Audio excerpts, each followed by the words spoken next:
The topic of my talk today is race in post-racial America. Well, we've all heard the term post-racial. That's supposed to mean that happy, wonderful state of mind in which race simply does not matter. And that is the direction in which America is supposed to be going. And the prophet of post-racial America, of course, is Barack Obama. Well, think back, if you will, just 6 years to 2008, when he was first elected. Do you remember the word that was constantly on the lips of our rulers at that time? It was transformational. That's what his election was to be. It was to transform America and send it an important step forward towards that post-racial era. Well, of course, Mr. Obama himself was convinced that he was going to perform miracles of all kinds. Maybe you'll recall the speech he gave at Dartmouth University at the time of the New Hampshire primary, in which he said, and I quote, "A light will shine through that window. A beam of light will come down upon you. You will experience an epiphany. You will suddenly realize that you must go to the polls and vote for Barack." And then, of course, when he won the nomination for the Democratic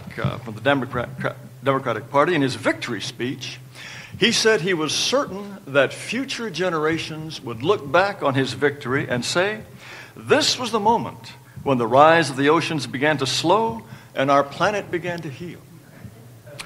Parting the Red Sea would have been nothing by comparison. No. And do you remember how giddy our rulers were at the time of his inauguration? It was a Vesuvius of self-congratulation. Well, so what's life like in post-racial America? Well, first I'd like to check in with my favorite post-racial black man, Attorney General Eric Holder. Well, in 2012, someone asked him, when should affirmative action for non-whites end? He says, the question is not when does it end, but when does it begin? When do people of color truly get the benefits to which they're entitled? In other words, racial preferences have not really been seriously tried. And then he went on to say, quote, "I can't actually imagine a time in which the need for more diversity would ever cease." Well, of course, for Eric Holder, more diversity means more of everybody but us. Well, we're going to be a minority in just 28 years, but Eric Holder cannot imagine America in which we do not need more of everybody but us. And you'll recall this year,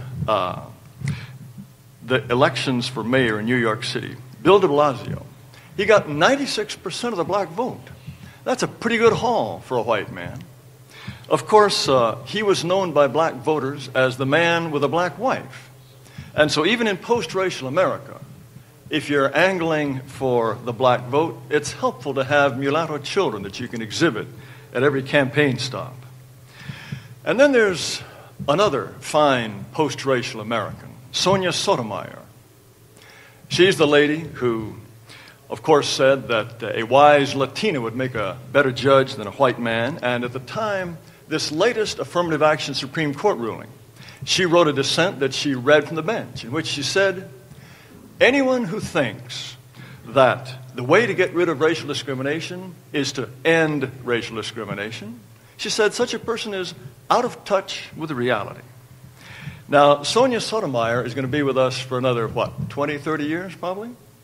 And I suspect by the time she retires, some legislature, either a state legislature or Congress, could very well have voted a white privilege tax to be paid only by you-know-who. Well, if that comes up to the Supreme Court, I wonder how much difficulty Sonia Sotomayor would have finding it constitutional. I think with her fine legal mind, she'd have no trouble at all finding such a tax constitutional. But speaking of Latinas and Latinos, I'm sure you're aware that one of the great crises of our time is that blacks and Hispanics can't be persuaded to go to national parks. Well, what's the use of having them if only white people go to them? So the park department has been racking its brains trying to come up with some non-white angle to work into every possible national park. But even those geniuses can't figure out how to make the petrified forest of the Grand Tetons bear a message on slavery or prune picking or something. So they've come up with a different surefire way to get the minorities through the gates, and that is to come up with national parks that are exclusively about them. And that is why, very shortly, we will have a Cesar Chavez National Historic Park. Well, where do you put a park of that kind? Do you put it where the great man picked his first tomato, or do you put it where he organized his first strike? Well, a group of historians has been gathered together to figure out where to put this park.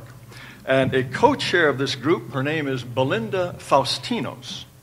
And she explained recently why this park is so important. And I'll quote her. She says, "People shy away from parks where they don't see their cultural history or anything about themselves. We Latinos, we might stick our heads into Yosemite or Santa Monica Mountains, but there's just not much to relate to." Well, I guess that's true. There are no tomato fields in Yosemite and no food stamp distribution bureaus.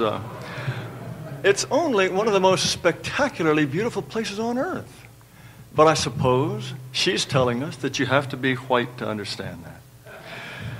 So, thanks to Mr. Obama, the planet has begun to heal, but we still can't persuade Hispanics to go to Yosemite. And that's, of course, why we have to give them their own parks.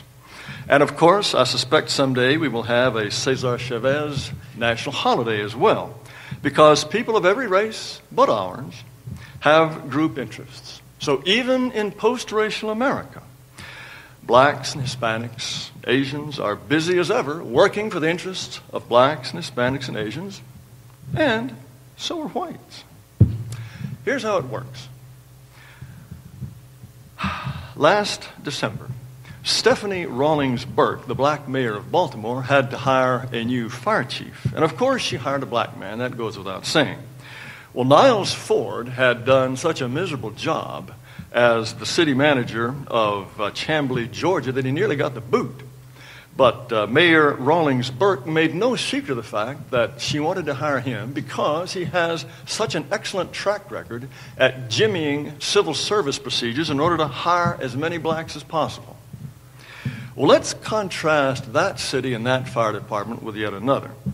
Earlier this year, the Los Angeles Fire Department announced its new class of firefighters after they'd taken this test that had been carefully sifted and diced to eliminate all kinds of discrimination. Well, it turned out too many whites had passed the test.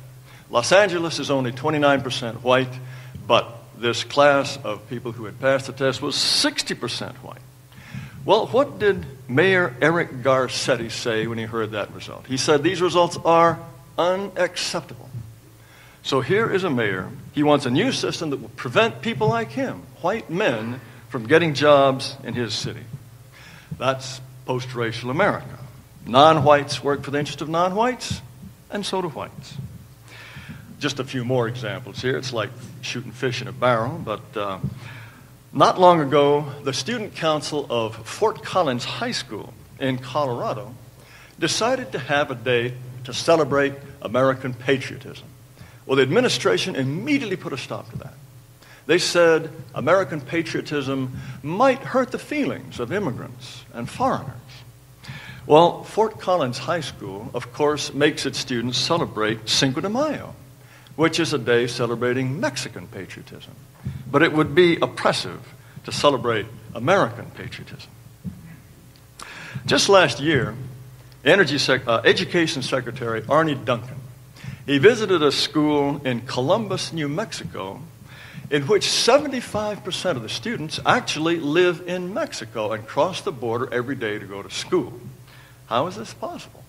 Well, all of their mothers sneaked across the border when they were pregnant and had their children in the United States, so these are American citizens. So they come across the border every day to go to school. And what does Arne Duncan think about that? He says, these are our children who are trying to live the American dream, and it's frankly inspiring. He's inspired. Pregnant Mexicans sneak across the border and have their children on the public dime. Then their children come and are educated again on the public dime. They break our laws, they steal our services, And Arnie Duncan is inspired. Now, can you imagine someone of any other race going insane in quite the same way? Well, in Bellingham, Washington, there's a college called Western Washington University. Almost all of its 15,000 students are white, as is Bruce Shepard, its president. Well, like Arnie Duncan, I'm afraid Bruce Shepard is insane. In 2012, he made a speech and he said, if in the decades ahead his college continued to be overwhelmingly white, then, quote, we will have failed as a university. And just this month, some of you probably saw this, he said, if the place stays white, quote, we will relentlessly be driven towards mediocrity. I mean, you wonder if you're dealing with a normally functioning human being when they make statements like that. Being white's a failure. Being white is relentless mediocrity. What does that say to his white students? More to the point, perhaps, what does that say to non-whites? I can imagine when Bruce Shepard starts packing the place with Mexicans, they'll come marching on campus and say, hey, white boy, I'm here to save you from failure and mediocrity. You may kiss my toe. But like all of these affirmative action fans, Bruce Shepard is a miserable hypocrite. These people always have big plans for how other white people are going to get it in the neck. Well, what about his job? I suspect that if he thinks whiteness is a failure, he could certainly find some Haitian to take his place. I bet if he looked hard, he could probably find a crippled Haitian lesbian to take over. But no. In the case of his job, being white is not failure. It's not mediocrity. But he has learned his lesson. In post-racial America, non-whites work for their interests, and so do whites. Now, there's another lesson in post-racial America, and that is that whites are always to be suspected and accused of working for their own racial interests. Whites never do, but we always accuse them for the fear that they might begin to think in those terms. And here's how this works. Let's take that a group of whites takes a position on something for principled and logical reasons. Say a group of whites decides that the public debt of $20 trillion is too much. That's federal, state, local, all added together. Let's say a group of whites decides that a public debt of $170,000 per taxpayer is a little bit burdensome, and that maybe we should cut down on government spending. Well, that, of course, is basically the Tea Party's position. But for blacks and Hispanics, splashing out money is the most important thing that government does. When have you ever heard one of their spokesmen worrying about the public debt? I don't think we're ever going to see a grassroots movement of blacks or Hispanics trying to champion a balanced budget. They just do not think in those terms. Essentially, the only people who think that it's immoral for us to raise taxes and go into debt for consumption today that future generations may have to pay off, the people who are worried about that are basically white people. Everyone else just seems to assume we will keep on paying the bills. But that's why it's racist to want to balance the budget. Now, last summer, the black congressman Charles Rangel of New York, he said that the Tea Party is, quote, the same group we faced in the South with those white crackers and the dogs and the police. And referring to the Birmingham church bombings of 1963, he said, if you have to bomb little kids and send dogs out against human beings, give me a break. He thinks that the Tea Party is basically the equivalent of baby killers. It's just remarkable. But white lefties say similar things. Here's Alan Grayson. He's a white congressman from Florida. And last October he said, there is overwhelming evidence that the Tea Party is the home of bigotry and discrimination in America, just as the KKK was for an earlier generation. If the hood fits, wear it. Is it not possible to worry about the federal deficit without being a racist? This is just remarkable stuff. And where is this overwhelming evidence that Congressman Grayson sees the Tea Party is full of Klansmen and baby bombers? His evidence is that they're white. Case closed. That's all the evidence he needs. Well, let's imagine a Tea Party that does think about race. I think such a Tea Party would talk a lot about crime rates, welfare rates, incarceration rates, illegitimacy rates. And it would point out that 43% of American households pay no income tax at all, and that those households are overwhelmingly black and Hispanic. Such a Tea Party might say explicitly that white people are tired of paying taxes to house and clothe and feed black and Hispanic criminals, as well as their illegitimate children. They never say that. They never, ever say that. I mean, do they think it? Maybe they do. But I can't prove it, and neither can Congressman Rangel or Congressman Grayson. I suspect that genuinely the Tea Party people are just thinking about the deficit. But they should think about race. The lefties are on to something, really. Whenever they scream about a policy or position as being racist, it's a sure sign there is an important racial element there. They're very reliable that way. Anything that they accuse of being racism is probably a pretty good idea. I'll give you another example.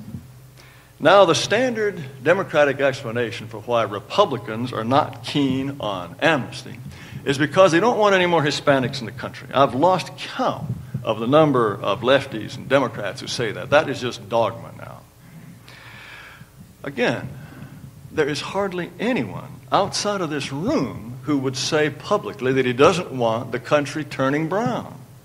There's not a single Republican or a Tea Party spokesman who has ever said that. In fact, they would denounce in the vilest terms any of their members or any of us who were to say such a thing. But again, it's what they should be saying.